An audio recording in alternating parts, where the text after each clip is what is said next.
sepanjang hidupku. Besar setiamu di sepanjang hidupku. Merdeka dari kehidupan. Terima kasih Tuhan, kami bersyukur dan berdoa dalam kemerdekaan yang keberapa? 81. 81. Tanggal berapa merdeka Ibu Sinaga? Kemerdekaan Indonesia 17 Agustus. Lupa waktu pelajaran di SMP ya? Iya. 11 Agustus tahun 45. Itulah hari kemerdekaan kita.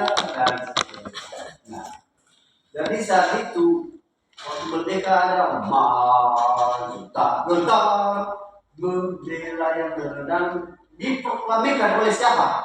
Siapa yang gagas ini kemerdekaan, yang berani mengambil keputusan? Siapa presiden pertama? Soekarno-Hatta. Soekarno dan Muhammad Hatta. Jadi saudara, kemerdekaan kita, sebelumnya kita merdeka dulu, kita ini dijajah. Siapa yang menjajah Indonesia? Belanda. Belanda berapa tahun? 31 tahun. Hah? Sebelum kita merdeka sudah dijajah oleh Belanda. Jadi tahun 1943 sudah datang kedua untuk menjajah lagi Indonesia selama 3,5 tahun. Ibu di sini ada paling 3 tahun itu penjajahan ya. Artinya selama kita dijajah dulu, sebelum kita merdeka, kehidupan kita ini benar-benar tertekan, berada di bawah kekuasaan para penjajah. Jadi penjajahan Belanda di Indonesia dimulai pada tahun 1602 melalui perdagangan VOC untuk monopoli rempah-rempah, dan setelah bangkrut pada 1799, kerja paksa, tanam paksa dan politik etis masuk Belanda, dan akibat invasi Jepang pada tahun 1942 Jepang menjajah Indonesia. Kemerdekaan Indonesia direbut oleh seluruh rakyat Indonesia bersama para pejuang dan pahlawan nasional yang dipimpin oleh Insinyur Soekarno dan Muhammad Hatta. Bukan hanya dengan air mata, tetapi dengan darah. Tetes darah mengalir sehingga kita sekarang ini sudah bebas. Bebas dan kenapa? Sudah merdeka. Nah, besok kita memperingati kemerdekaan itu yang ke-81, 17 Agustus tahun 2026. Berarti sudah 81 tahun. Siapa yang mau ikuti upacara besok? Ibu si Pandian upacara mana besok? Nggak ada. Di rumah aja. Mana Dari selesai korban lah udah upacara. Iya ya, kami besok di kuburan mau pecah. Kuburan Iya. Hormat. Udah rencana anak-anak. Iya. Nah, besok upacara, dan waktu saya dulu waktu pertama nggak ngerti, pas upacara hormat bendera, saya mengendarai kendaraan di kota Gunung Ston. Saya stop, diam dulu. Dia kita harus angkat tangan. Kecuali saksi obat tidak mau menghormati bendera, tidak taat kepada aturan. Nah, saudara-saudara, hari ini yang mau saya katakan itu mengenai kemerdekaan. Itu yang kita baca tadi di dalam register Yesaya 61. Oh Tuhan Allah ada padaku, oleh karena Tuhan telah mengurapi aku.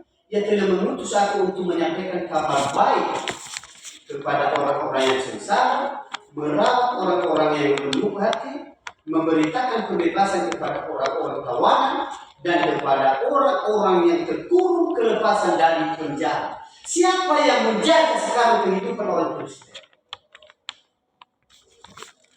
Yaitu dosa. Itu yang menjaga sekarang. Kita tidak menyadari bahwa sekeliling kita penuh dengan liku-liku kehidupan yang penuh dengan dosa. Sebagai anak Tuhan, kalau tidak menyadari ada kehadiran Tuhan di dalam kehidupannya, maka ia tidak takut melakukan dosa. 1 Timotius 4 ayat 12 berkata, janganlah kamu rendahkan dan pemuda, jadilah teladan dalam apa? Perkataan, perbuatan, tingkah laku, dalam kesucian. Nah, hari ini mari kita lihat firman Tuhan, di mana kita harus dimurnikan oleh kemerdekaan itu. Jangan dijajah kita lagi oleh kemerdekaan itu. 1 Petrus pasal 2 ayat 16 sampai 17. Firman Tuhan 1 Petrus pasal 2 ayat 16-17 dikatakan, hiduplah sebagai orang yang merdeka dan bukan seperti yang menyalahgunakan kemerdekaan itu. Kenapa? Untuk menyembunyi kejahatan mereka. Tetapi hiduplah sebagai hamba Allah. Hormatilah semua orang, kasihilah saudaramu, takut akan Allah, hormati raja. Nah, ada 3 poin yang perlu kita lakukan sebagai orang-orang yang merdeka. Merdeka apa kita ini? Merdeka bebas, tidak terikat lagi, karena Tuhan Yesus telah menebus kita daripada dosa-dosa. Tapi dosa itu bukan kita salah gunakan. Kemerdekaan itu tidak salah gunakan. Setelah kita bebas merdeka, lalu kita bebas melakukan apa saja. Maka ada peraturan-peraturan. Setiap organisasi ada peraturan. Peraturan ini, peraturan ini. Gereja juga ada peraturan dan lain sebagainya. Nah, saudara, kita sudah bebas. Tidak dijajah lagi oleh desa itu. Dosa-dosa yang mengikat kita harus kita bebas. Itu artinya merdeka. Kalau dihamba kita oleh dosa-dosa kemalasan, kita harus merdeka dari situ. Kita harus bebas. Dosa-dosa penipuan dan lain sebagainya. Dosa-dosa kejahatan lewat perkataan kita yang tidak membangun. Kita harus merenungkan bahwa saya ini adalah anak-anak Tuhan. Amin. Kalau kita anak Tuhan, saudara, jangan kita dijajah lagi oleh dosa-dosa itu. Nah, mari kita melihat dosa apa yang mengikat itu. Iblis itu selalu mendakwa kita, selalu menuduh kita. Itulah pekerjaan iblis. Makanya dalam berkata, oleh darah anak domba, oleh kesaksian kita, iblis dikalahkan, kuasanya tidak ada lagi. Kenapa, saudara? Karena secara metaforis dan spiritual, dosa yang menjajah kita adalah hawa nafsu, kezaliman, serta perbudakan ego yang membuat hati dan pikiran manusia tidak merdeka. Dosa ini, saudara-saudara, akan mengikat batin layaknya penjajah yang mengeksploitasi, merampas ketenangan, dan mendikte arah hidup seseorang dari dalam. Jadi, saudara-saudara, bentuk-bentuk dosa yang menjajah batin ini bisa berupa keserakahan, tamak, membuat manusia selalu merasa kurang dan menghalalkan segala cara. Juga kezaliman yang mengambil hak orang lain serta menindas sesama demi kepentingan pribadi. Tak juga kita lupa ada bentuk dosa kesesatan hawa nafsu yang menjadikan keinginan duniawi sebagai Tuhan yang mengendalikan akal sehat. Dan kombinasi sifat buruk ini saudara-saudara bisa berupa kebencian, kebohongan, dan keangkuhan yang memperbudak nurani kita. Saudara-saudara, itulah bentuk-bentuk dosa yang menjajah batin seseorang. Bisa kita bersembunyi di hadapan manusia, tapi di hadapan Tuhan tidak bisa kita bersembunyi. Amin saudara. Jadi ada 3 hal yang kita cari di dalam hidup seseorang,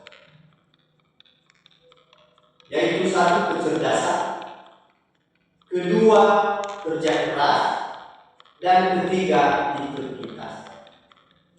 Untuk memiliki pujian harus cerdas. Untuk baik kita manusia harus cerdas.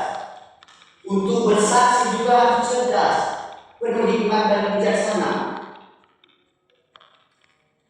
Untuk mau mengikuti Tuhan saudara tidak hanya dengan asal-asalan saja. Apalagi kita dalam rutinitas saja. Jadi kalau kita tidak dari hati, maka pujian itu seperti hamba.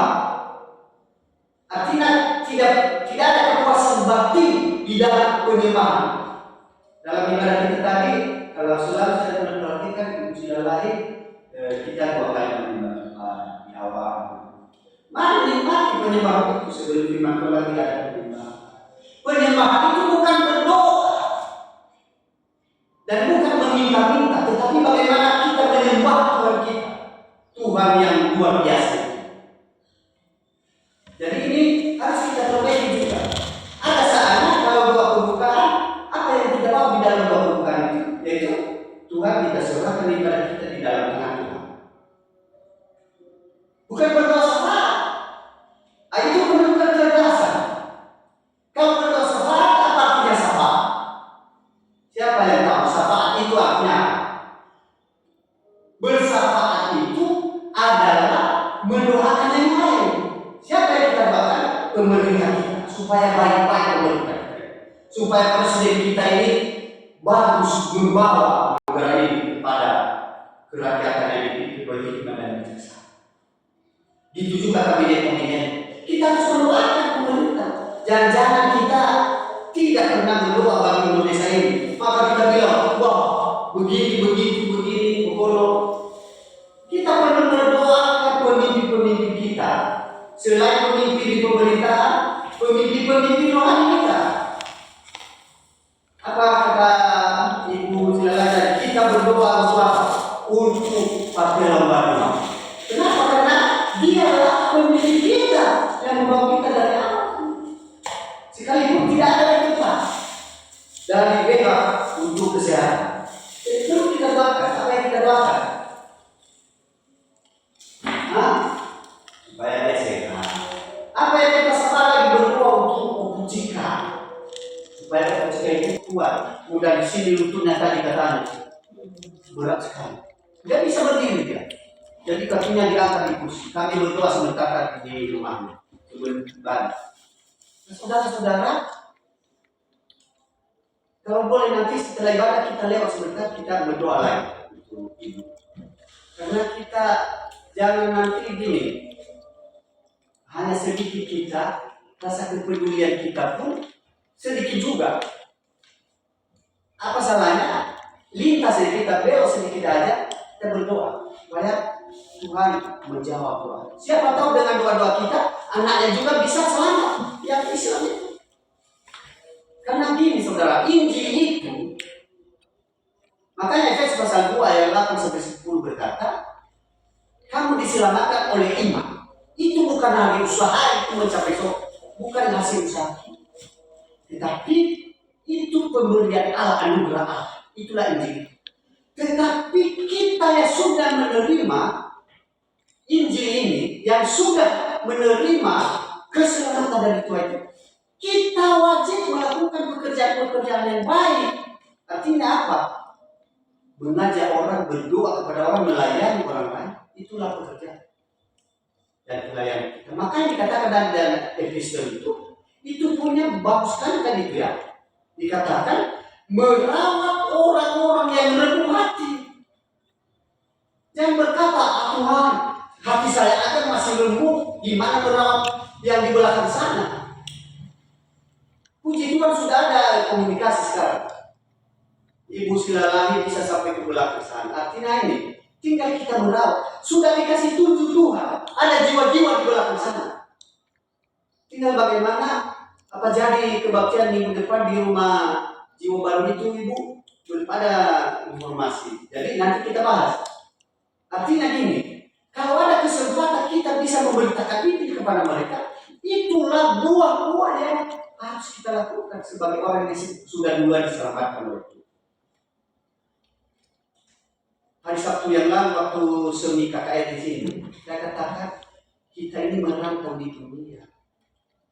Efesus 3 ayat 20. Kita ini warga negara surga hanya sebentar di dunia. Tetapi ketika kita kembali ke surga, apa yang ditanya Tuhan?